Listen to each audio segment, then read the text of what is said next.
एक छोटे से कस्बे में समीर नाम का एक लड़का रहता था। बचपन में ही पिता की मृत्यु हो जाने के कारण परिवार की आर्थिक स्थिति बड़ी दयनीय थी। समीर की माँ कुछ पढ़ी लिखी जरूर थी, लेकिन उतनी पढ़ाई से नौकरी कहाँ मिलने वाली थी। सो घर घर बर्तन मांजकर और सिलाई बुनाई का काम करके किसी तरह अपने बच्चे को पढ़ा लिखा रही थी। समीर स्वभाव से थोड़ा शर्मीला था और अक्सर चुपचाप बैठा रहता था। एक दिन जब वो स्कूल से लौटा तो उसके हाथ में एक लिफाफा था। उसने माँ को लिफाफा पकड़ाते हुए कहा, माँ, मास्टर साहब ने तुम्हारे लिए ये चिट्ठी भेजी है, जरा देखो तो इसमें क्या लिखा है। माँ ने मन ही मन चिट्ठी पढ़ी और मुस्कुराकर बोली, बेटा, इसमें लिखा है कि आपका बेटा काफ़ी होशियार है। इस स्कूल में बाकी बच्चों की तुलना में इसका दिमाग बहुत तेज है और हमारे पास इसे पढ़ाने के लायक शिक्षक नहीं है, इसलिए कल से आप इसे किसी और स्कूल में भेजें। यह बात सुनकर समीर को स्कूल न जा सकने का दुख तो हुआ, पर साथ ही साथ उसका मन आत्मविश्वास से भर गया कि वो कुछ खास है और उसकी बुद्धि तीव्र है। माँ ने उसका दाखिला एक अन्य स्कूल में करा दिया। समय बीतने लगा। समीर ने खूब मेहनत से पढ़ाई की।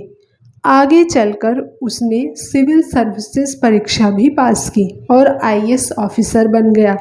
समीर की माँ अब बूढ़ी हो चुकी थी और कई दिनों से बीमार भी चल रही थी। एक दिन अचानक उनकी मृत्यु हो गई। समीर के लिए ये बहुत बड़ा आघात था। वह बिलख बिलख कर रो पड़ा। उसे समझ नहीं आ रहा था कि अब अपनी माँ के लिए वो क्या करे, उनके बिना वो कैसे जिएगा। रोते रोते ही उसने माँ की पुरानी अलमारी खोली और हाथ में उनकी माला, चश्मा और अन्य वस्तुएं लेकर चूमने लगा। उस अलमारी से समीर के पुराने खिलौने और बचपन के कपड़े तक संभाल कर रखे हुए थे। समीर एक एक कर सारी चीज़ें निकालने लगा और तभी उसकी नज़र एक पुरानी चिट्ठी पर पड़ी। दरअसल ये वही चिट्ठी थी जो मास्टर साहब ने उसे 18 साल पहले दी थी। नम आँखों से समीर चिट्ठी पढ़ने लगा। आदरणीय अभिभावक, आपको बताते हुए हमें अफसोस हो रहा है कि आपका बेटा समीर पढ़ाई में बेहद कमज़ोर है और खेल कूद में भी भाग नहीं लेता है। जान पड़ता है कि उम्र के हिसाब से समीर की बुद्धि विकसित नहीं हो पाई है, अतः हम इसे अपने विद्यालय में पढ़ाने में असमर्थ हैं। आपसे निवेदन है कि समीर का दाखिला किसी मंद बुद्धि विद्यालय में कराएं या खुद घर पर इसे पढ़ाएं। सादर प्रिंसिपल। समीर जानता था कि भले अब उसकी माँ इस दुनिया में नहीं रही, पर वो जहाँ भी रहे उनकी ममता, उनका आशीर्वाद सदा उस पर बना रहेगा। दोस्तों, भगवान सभी जगह नहीं हो सकते, इसीलिए उसने माएँ बनाई है। माँ से बढ़कर त्याग और तपस्या की मूर्त भला और कौन हो सकता है।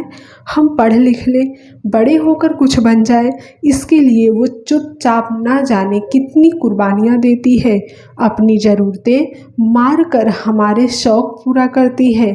यहाँ तक कि संतान बुरा व्यवहार करे तो भी माँ उसका भला ही सोचती है। सचमुच माँ जैसा कोई नहीं हो सकता। दोस्तों, वीडियो पसंद आया तो लाइक ज़रूर कीजिए और चैनल को सब्सक्राइब करके बेल आइकन को प्रेस कर लीजिएगा। राधे राधे।